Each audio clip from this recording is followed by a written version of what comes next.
봐도 그렇고 세계 정세를 봐도 그렇고 이 멈추지 않는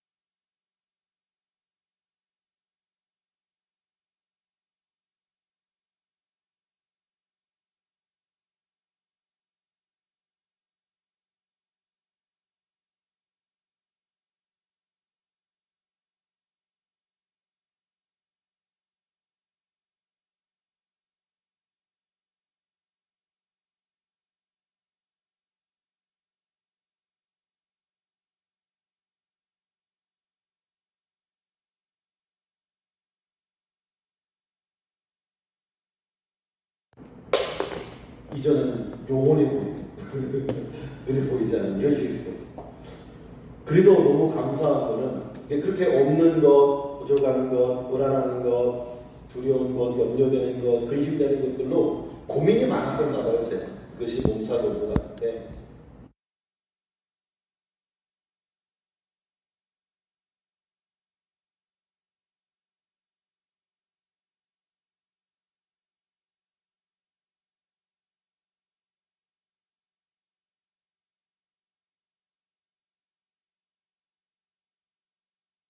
아이들이 너무 이렇게 열정적으로 모이기를 힘쓰고 만나기를 좋아하고 소망하고 사랑하는 마음이 드니까 그날 1박 2일, 1박 2일 미치니까 이 소원을 어떻게 들어줄까 고민을 하다가 제가 처음 개척하면서 원래 작은 도서관을 하고 싶어 했거든요.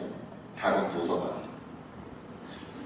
그래서 2층이든 1층이든 6층이든 좀 리모델링을 예쁘게 해서 아이들 스터디 카페를 좀 만들어주면 좋겠다. 그러니까 이전은 많이 도움이 되니까 인테리어는 할 수 있지 않겠냐. 마음 뭐 십시일반 하면 좀 마음은 모을 수 있지 않겠는가 한 그런 생각이 좀 들었어요. 근데 그것을 생각하다 보니까 자꾸 찾게 되잖아요. 그 인테리어 업체 중에 하베스트라고 여러분 치면 나와요. 그러면 20평 가정에서 예배 드리다가 20평 예배 공간을 만들어서 예쁘게 오고 싶은 교회, 오고 싶은 이제 예배당으로 만드는 그런 이제 인테리어 업체가 있는데 그 영상을 막 지난주 내내 이제 보면서 20평짜리 집에서 예배하다가 20평 예배당인데 예배당에 다 있어. 예배당도 있고 아이들 스터디 카페 공간도 만들어 놓고 뭐 이렇게 주방에서 요리는 할 수 없지만 그냥 이렇게 주방에서 이렇게 음식 같은 거 간식 같은 거 낼 수 있는 씻을 수 있는 그런 개수대 정도 조그만 거 하나랑 목양실이랑 이제 세미나실이랑 이렇게 세가족 환영실이랑 또 아니 20평에 그걸 다 만드는데 너무 예쁜 거예요. 그래서 20평, 27평, 30평, 40평 이렇게 있는데 그런 거 하나를 보는데 어제 그 꿈에 나타난 거예요. 꿈에 나타나가지고 이 공간을 제가 기부 체납식으로 우리가 인테리어 하는 거 모든 기자재 악기 시스템을 다 기증하겠다. 그리고 10년만 내가 여기를 마음껏 주중에도 수요일도 예배하고 금요일도 예배하고 새벽도 예배하고 싶다. 그래서 이제 회장님한테 쇼부를 봐가지고 인테리어를 싹 한 거예요. 근데 너무 예쁘게 나온 거야. 그리고 1층도 그 중간을 터가지고 양해를 구해서 중간을 터가지고 주중에는 카페로 스터디 카페로 아이들 카페로 운영을 하면서 거기서 수익금이 나면 이제 또 교회 운영 자금으로 또 쓰기도 하고 그런 꿈을 어제 막 꾼 거예요. 근데 오늘 또 예배를 드리는데 아이들이 막 내 십자가 보혈로 가까이 내게로 나옵니다 막 이렇게 하는데 가사를 너무 잘 표현하는 거야. 그래서 뭐 장난 반, 진심 반이든지 간에 아이들이 어떤 가사를 읽어내고 있고 그것을 마음으로 몸으로 표현하고 있다고 하는 것은 진리가 이 안에 들어가고 있다라고 하는 믿음과 확신이 들면서 다시 더 하고 싶은 마음이 들었어. 이거를 한번 작게나마라도 한번 시작해보고 싶은 마음과 좀 소원이 생겼어요. 그러면 얘네들 믿지 않는 친구들도 요즘 스터디 카페 돈 주고도 가는데 그렇게 또 오고 모이다 보면 이들을 통해 전도가 되고 또 최근에 유목민이라고 유튜브 유목민이라고 코로나 시국에도 이 어려운 교회가 쇠퇴가는 이 시대에도 부흥하는 교회들을 찾아가면서 특별히 최근에 청주인가요? 청주 충정교회인가? 이제 50년, 49년 정도, 50년 된 전통교회인데 오래된 전통교회 이 새로 목사님이 부임을 하셔가지고 거의 한 13년 정도 개혁을 단행했어요. 그게 뭐였냐면 이 다 오고 싶은 교회, 다음 세대들을 위해서 투자하는 교회. 근데 다음 세대만 투자하는 것이 아니라 어른들을 위한 그런 프로그램들도 만들면서 교회가 막 급성장하는 그런 교회를 또 이렇게 영상을 통해서 보게 됐어요. 보니까 거기도 스터디 카페를 예쁘게 만들어 놓고 아이들이 와서 주중에도 언제든 공부할 수 있도록 이렇게 배려를 했더라고요. 그런 모습을 보면서 근데 이제 목사님이 나중에 인터뷰하는 내용이 나오는데 처음에는 이게 돈을 쏟아붓잖아요. 쏟아붓는 거예요. 막 쏟아붓는 거예요. 아이들한테. 뭐 인테리어도 해야 되죠. 기자재도 드러내야 되죠. 막 쏟아붓는 거야. 그래서 그때는 뭐 반대도 많았겠죠.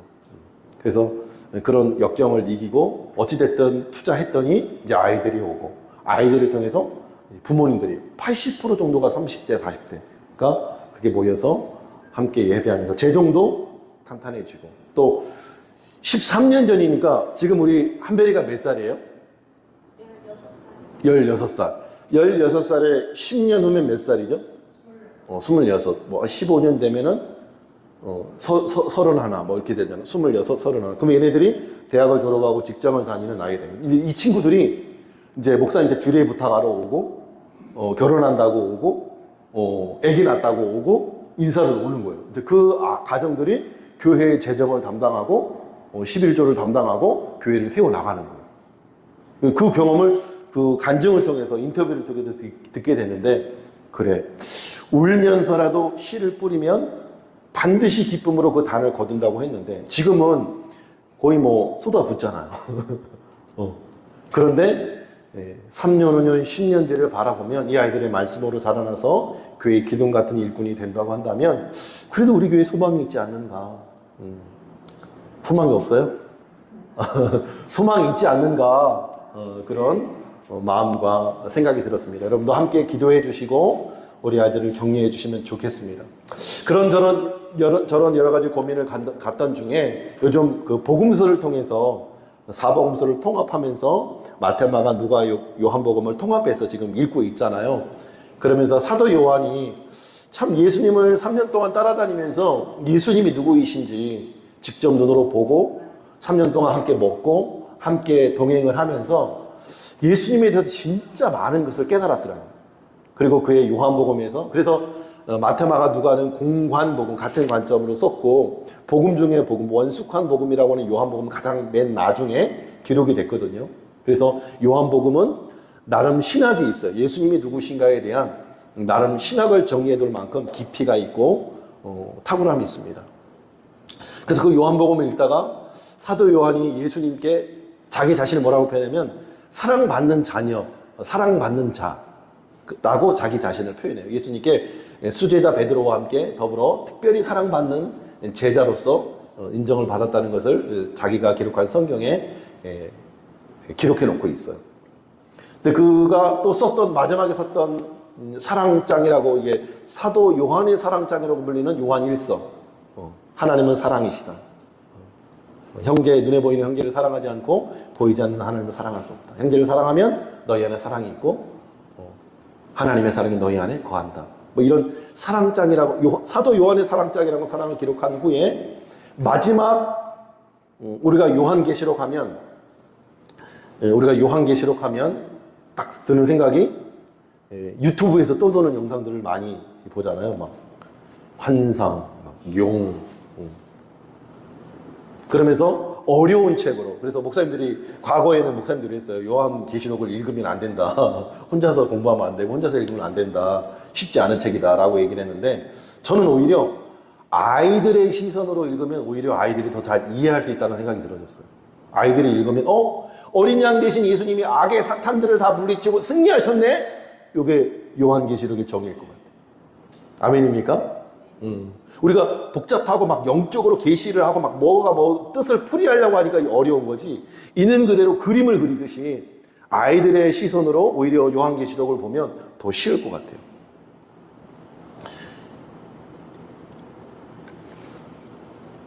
특별히 요한계시록 1장 3절에 보면 1장 3절을 한번 볼까요?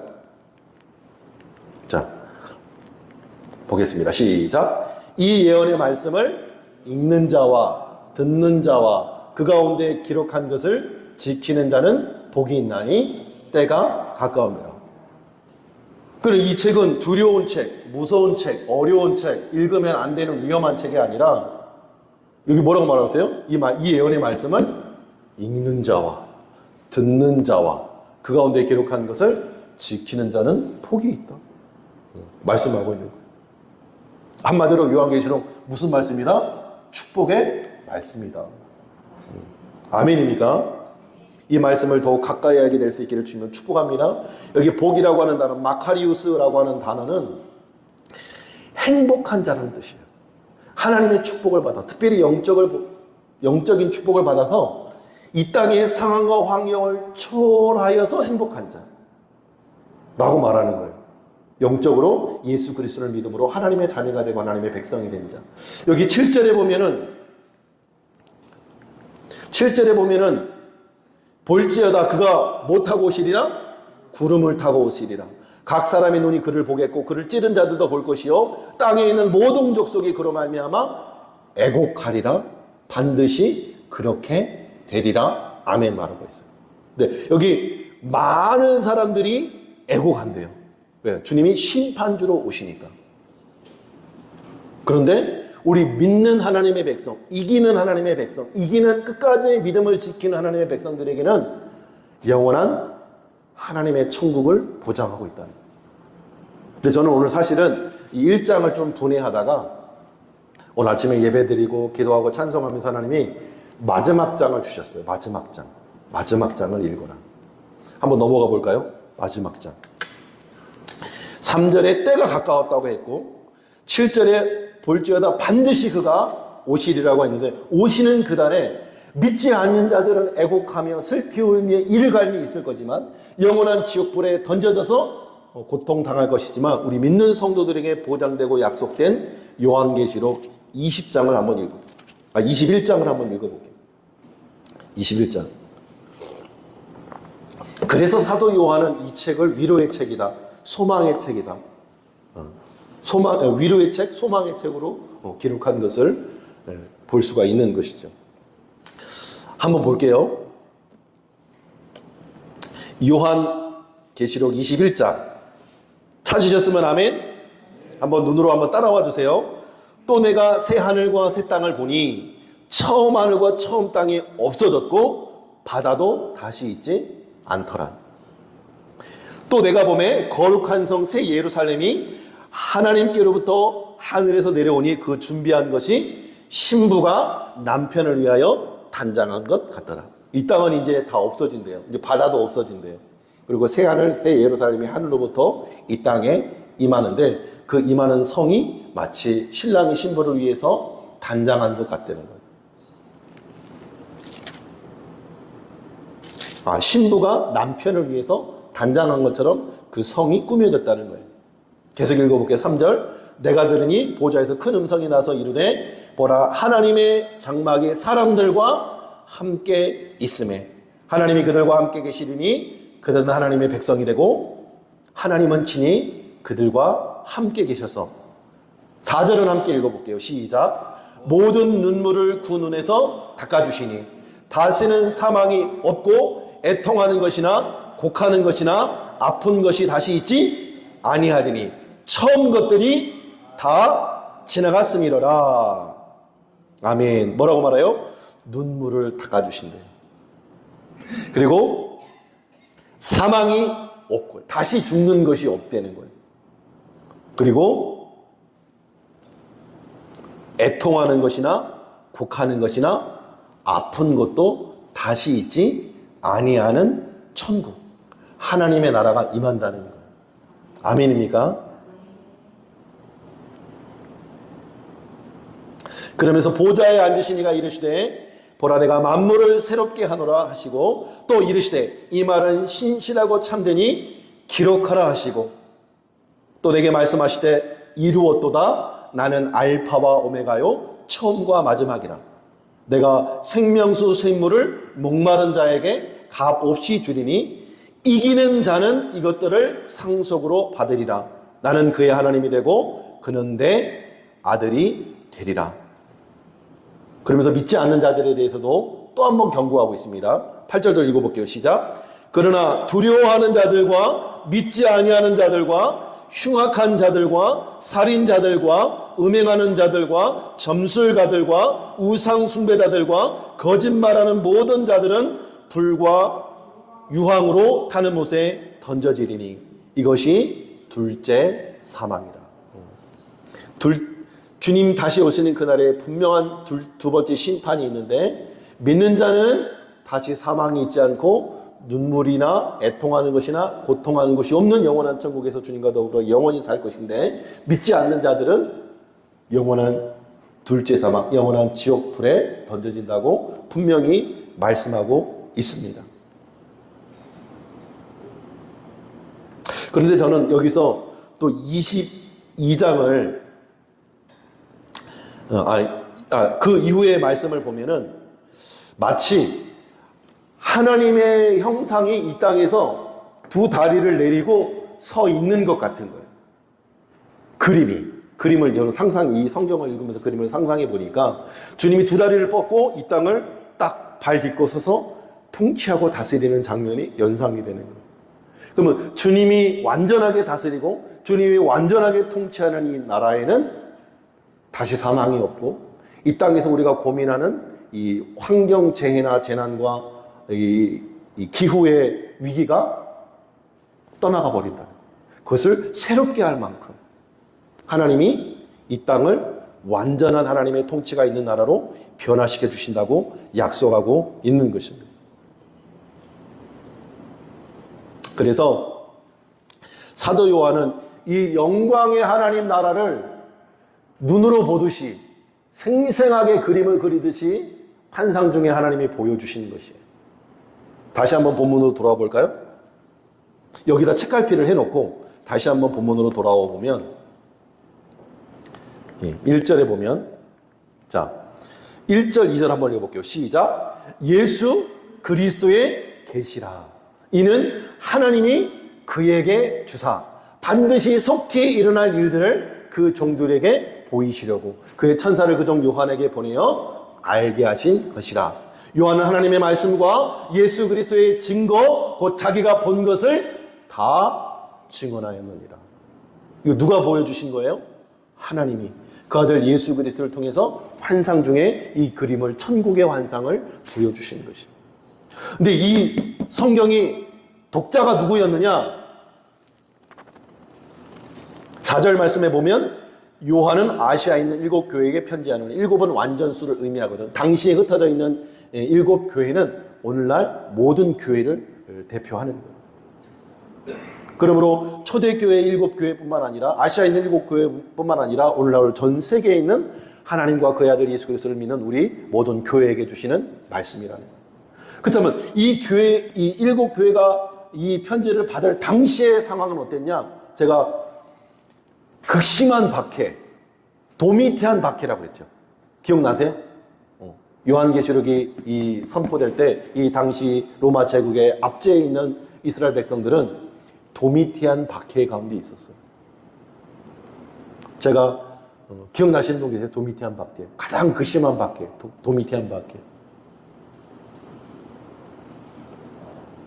부모가 보는 앞에서 자녀의 등에 가죽을 동물 가죽을 입혀가지고 떠나보내게, 풀어줄게, 도망가. 그리고 짐승을 풀어서 잡아먹히게 하고.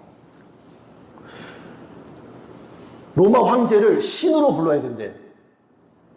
로마 황제를 우리 주, 우리의 신으로 불러야 되는데, 그 말만 안 하면, 그렇게 부르기만 하면, 우리 주, 우리 하나님은 오직 한 분뿐이신 예수 그리스도 뿐인데, 로마 황제를 자기를 신으로 하면서 그렇게 부르면 그리스도인들이 배교했다고 그 생명을 구원해 주는 거예요.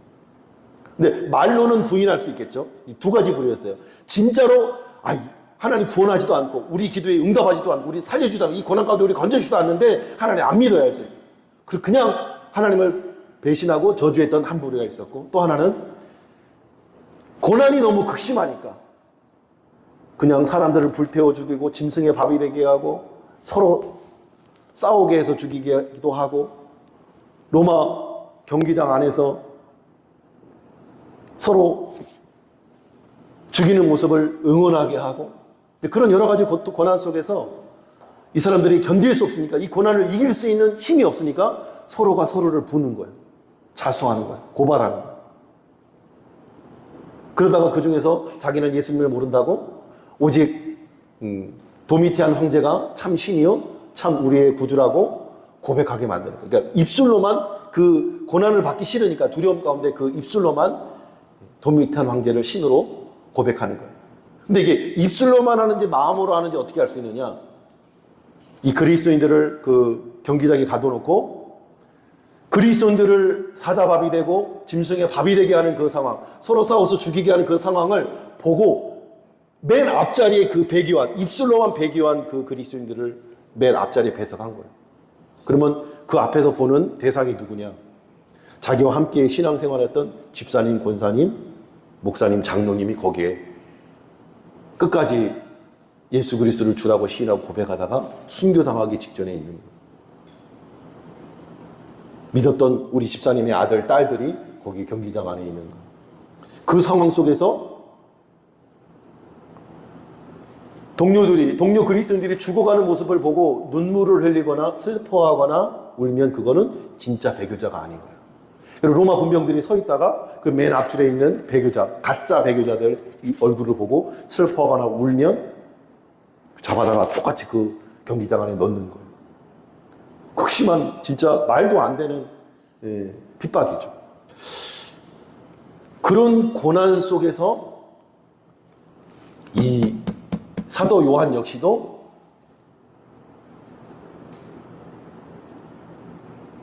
잡혀서 고난당하다가 유배지인 반모섬으로 유배를 보내버린 거예요.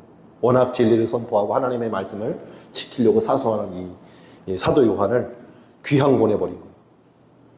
그 속에서 하나님이 이 사도 요한에게 계시로 환상으로 하나님의 말씀을 보여주고 있는 거예요. 그래서 우리가 지난번도 한번 살펴봤지만 8절 말씀 한번 읽어볼게요. 8절 말씀, 요한복음 1장 8절 말씀, 시작. 주 하나님이 이르시되 나는 알파와 오메가라. 이제도 있고 전에도 있었고 장차올 전능한 자라 하시더라. 그러니까 지난번에도 한번 얘기했지만 원래는 과거, 현재, 미래인데 지금 뭐부터 말하고 있어요? 현재부터 말하고 있어요. 이제도 있고 전에도 있었고 장차올 전능한 자라. 지금 네가 고난당하고 아픔당하고 핍박당하고 죽음의 위협에 놓여 있는데 이 고난 속에 내가 살아있다. 내가 지켜보고 있고 이게 끝이 아니라 장차올 주님의 나라에 영원한 심판, 둘째 심판이 기다리고 있다. 그러므로 끝까지 믿음을 지키고 승리해라, 이겨라 라고 주신 말씀이 이 계시록의 말씀입니다. 오늘날 사는 우리들에게는 이러한 핍박과 이러한 고난이 온다면 글쎄요 몇이나 주님을 믿고 고백할지. 우리에게 이러한 고난과 핍박은 없다 할지라도 우리가 당면한 현실 속에서 믿음으로 산다는 것, 믿음으로 지킨다는, 믿음으로 세상에서 복음을 증거하는 증인된 삶을 산다는 건 역시도 만만치 않은 것이 현실임을 고백하게 됩니다. 우리의 기도가 아까 처음 제가 고백했던 것처럼 더디 이루어지는 것 같고 우리의 소망이 이 땅에서의 어떤 부흥과 성장이 요원해 보인다 할지라도 이 믿음의 길을 끝까지 걸어가라는 거예요. 왜요? 이게 끝이 아니니까. 이거 너머에 천국이 있으니까. 주님이 딱 버티고 서서 눈물을 닦아주시고 다시 아픔이 없고 다시 사망이 없고 고통이 없고 애곡하는 것이나 슬퍼하는 것이 없는 그 주님의 나라예요. 다시 이 말 하나님의 나라를 소망함으로 믿음을 끝까지 지키라는 거예요. 왜? 그래야 영원한 하나님의 자녀요 백성으로 영원한 왕노릇을 하며 그 나라를 유업으로 상속으로 받기 때문입니다. 그래서 이 도미테안 박해 가운데에 고난받았던 이 성도들이 이 말씀을 받고 위로를 받도록 반모섬에서 이 계시를 받은 요한이 글로써 이 편지를 보내는 거예요. 그래서 마지막에 사도 요한이 그 나라를 소망하는 것을 볼 수 있습니다. 22장 한번 펴볼게요. 마지막 22장.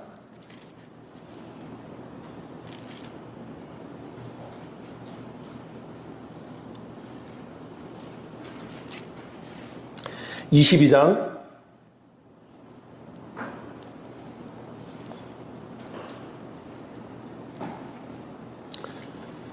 10절부터 한번 볼게요. 또 내게 말하되 이 두루마리의 예언의 말씀을 임봉하지 말라. 때가 가까우니라. 불의를 행하는 자는 그대로 불의를 행하고 더러운 자는 그대로 더럽고 의로운 자는 그대로 의를 행하고 거룩한 자는 그대로 거룩하게 하라. 보라, 내가 속히 오리니 내가 줄 상이 내게 있어 각 사람에게 그가 행한 대로 갚아주리라. 하나님이 주님이 다시 오시는 이유가 여기 있어요. 우리에게 뭘 주시려고? 상 주시려고. 어떻게 한 대로? 우리가 심은 대로, 우리가 복음을 위하여 헌신한 대로, 뿌린 대로 하나님이 갚아주시마 다시 오신다는 거예요. 그래서 나는 알파와 오메가요 처음과 마지막이요 시작과 마침이라. 자기 두루마기를 빠는 자들은 복이 있으니 이는 그들이 생명나무에 나아가며 문들을 통하여 성에 들어갈 권세를 받으려 함이로다. 아멘. 제가 우리 오순주 쌤 어머님하고 통화했는데 잘 지내시냐고 안부 겸 전화했는데 또 꿈속에서 어두컴컴한 곳에서 환한 문, 큰 문이 있어서 그 문이 열리는 환상 속에 남편이 거기로 들어가는 모습을 또 꿈속에 꿈을 꾸셨다고 어제 간증을 해주시더라고요. 어제 통화하다가.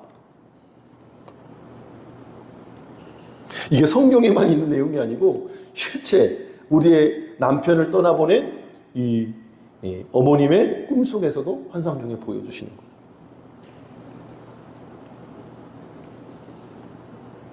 그러면서 14절에 자기 두루마기를 빠는 자들은 복이 있으니 이는 그들이 생명나무에 나가며 문들을 통해서 성에 들어갈 권세를 받으려 함이로라. 두루마기를 빤다는 것은 자기 옷을 빤다는, 자기 죄를 회개하고 십자가의 날마다 자기의 죄를 씻는다는 의미예요. 개들과 점술가두가 음행하는 자들과 살인자들과 우상숭배자들과 및 거짓말을 좋아하며 지내는 자들은 다 성 밖에 있어요. 아까 21장하고 똑같은 반복의 말씀이죠. 분명한 반복적으로 심판과 구원을 말하고 있어요.